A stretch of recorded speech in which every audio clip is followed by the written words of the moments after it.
Buying your first home is one of the most exciting milestones, but it's also one of the most overwhelming. There's so much advice out there, so many steps, and honestly, so many chances to make mistakes if you're not careful. I've worked with a lot of first-time buyers, and over the years, I've noticed that the same pitfalls come up again and again. So today, I want to walk you through the top 7 mistakes first-time homebuyers make, and more importantly, how you can avoid them. My goal is to make sure you walk into your home search informed, confident, and prepared to not just buy a house, but buy the right house for you. And before we dive into the list, I want to make sure that you've got a resource that will help you stay organized throughout this process. We've put together a free first-time homebuyer guide. It covers the key steps and reminders you'll want to keep handy while you go through your search. You can download it through the link below or grab it anytime in our resource library. This one happens all the time because the fun part of buying a home is scrolling through listings, touring open houses, and picturing yourself in different spaces. I get it. You want to see what's out there. But here's the problem. When you look before you're pre-approved, you're shopping without a real budget. Most of the time, buyers tend to look just a little higher than what they can actually qualify for. It's kind of human nature. We're drawn to the shinier kitchen, the bigger backyard, the house that's just out of reach. But let's say you fall in love with a house at $400,000 and later find out your approval is really only for $350,000. Suddenly, everything in your price range feels disappointing compared to that $400,000 dream home. That's a tough mindset to reset. On top of that, sellers aren't going to take your offer seriously without a pre-approval letter. Imagine finding the one, but losing your chance at it because you're scrambling for paperwork while another buyer swoops in with their pre-approval ready. A pre-approval isn't just a formality. It's what tells you your true price range, what your monthly payments will look like, and it positions you as a serious buyer. So do it first and you'll shop smarter from day one. When you're renting, your monthly payment usually feels pretty all-inclusive. The landlord may even cover some of the utilities. But once you own, things change quickly. Your mortgage payment includes principal and interest, sure, but it also bundles in property taxes and insurance, and both of those can change year to year. Beyond that, you might have HOA dues if the home is in a managed community, and you're responsible for every utility, even the ones your landlord may have covered before. For example, water is often included in rent, but once you own, it's on you. And in some areas, a high water bill can be a real surprise, especially if you've got a yard to maintain. Then there's maintenance and unexpected costs. Insurance may cover things like hail damage to your roof, but it won't replace a roof that's just aging out. A broken sewer line can run $5,000 to $15,000 or more, and often insurance won't cover it. Furnaces break down. Water heaters go out. AC units quit in the middle of summer. These aren't if scenarios, they're when scenarios in the life of a homeowner. I've seen buyers get blindsided because they budgeted for the mortgage, but not the maintenance. So, as exciting as the cosmetic upgrades are, painting, flooring, decorating, don't forget about the less glamorous side of ownership. Build a budget that includes not just your mortgage, but also taxes, insurance, utilities, HOA fees, and a cushion for repairs. That's what will keep you financially comfortable long term.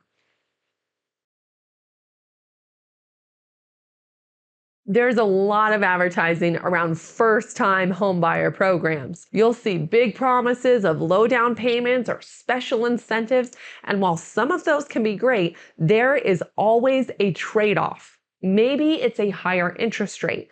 Maybe it's extra fees. The point is, you need to understand the full picture. Think of mortgages not as just getting a loan, but as shopping for a loan product.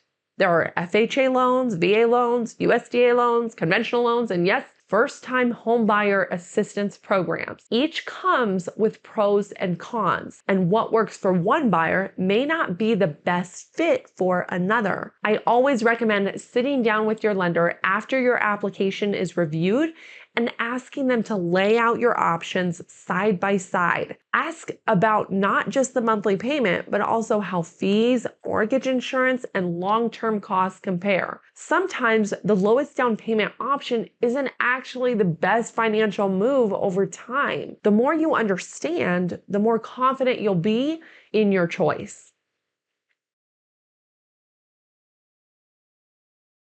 It's easy to get swept away by granite countertops, walk-in closets, or the perfect backyard. But here's the truth. The house is only half of the equation. The neighborhood matters just as much, sometimes more. Ask yourself, does this area feel right? Is it convenient to work, school, or healthcare? Do you feel safe walking around at night? If you love outdoor activities like biking or walking, are there trails nearby? For me, proximity to recreation areas is a must. But for you, it might be grocery stores, nightlife, or easy highway access. Your lifestyle matters just as much as the floor plan. So as you're house hunting, take time to drive the neighborhood. Check out the surroundings and really ask yourself if it feels right for your daily life. Buying a home is emotional. It's supposed to be. You're picturing your future, your family, your life in this space. But emotions can cloud judgment if you're not careful. Sometimes buyers fall so in love with a home that they're willing to overlook big red flags. A roof that needs replacing, an HVAC system on its last legs, or even a price well above comparable sales in the neighborhood. That emotional pull can tempt you into saying, it'll be fine, we'll figure it out. But long term, that can put you in a tough spot financially. On the flip side, emotions can push buyers the other way too, walking away from a good deal because the inspection negotiations got tense, or the loan process felt stressful. I've seen good deals fall apart over minor things that could have been resolved just because the buyer was feeling overwhelmed. Here's my advice. Take a step back and ask yourself, is this a temporary frustration or a true red flag? If it's temporary, push through it. If it's a red flag, listen to it. But don't let emotions push you into a decision you might regret later. I get it. Inspections cost money, and sometimes buyers are tempted to skip them. Maybe you're trying to save a few $100s, or maybe you think the home looks great and nothing could be wrong. But please don't do it. A home inspection is your opportunity to make sure you're buying a solid house, not a money pit. Even if your inspection comes back clean, that's not wasted money. It's peace of mind. And if it reveals problems, you now have the chance to negotiate with the seller. As a first-time buyer, you may not have funds to cover major repairs right out of the gate. An inspection protects you from surprises and gives you leverage if big ticket issues show up. So don't skip it. Even if it feels like an extra step, it's one of the smartest investments you can make in protecting yourself.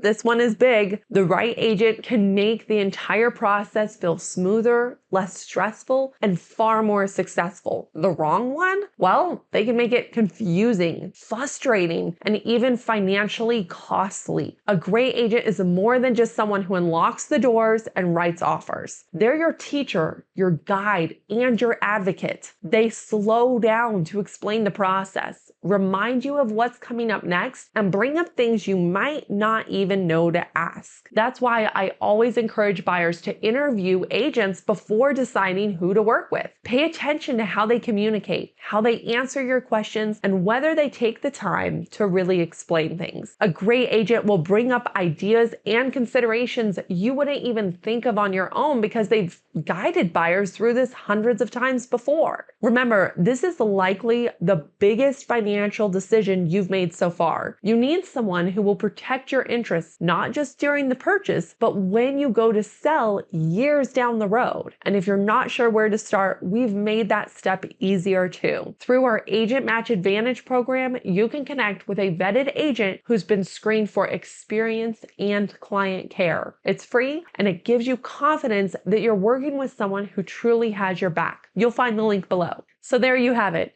the 7 biggest mistakes first-time homebuyers make and how to avoid them. If you take away just one thing today, let it be this. Preparation and the right guidance can make all the difference. At the end of the day, buying your first home is exciting, but it should also feel empowering. The more informed you are, the better choices you'll make. And when you finally step into that home that's truly yours, you'll know it wasn't luck. It was preparation, patience, and smart decisions that got you there. If you found this helpful, don't forget to subscribe for more buyer tips. And check out our website where we've built tools and resources to support you every step of the way. Whether you're just starting to dream about buying or you're already deep in the process, we've got guides, checklists, and connections to help make the journey easier.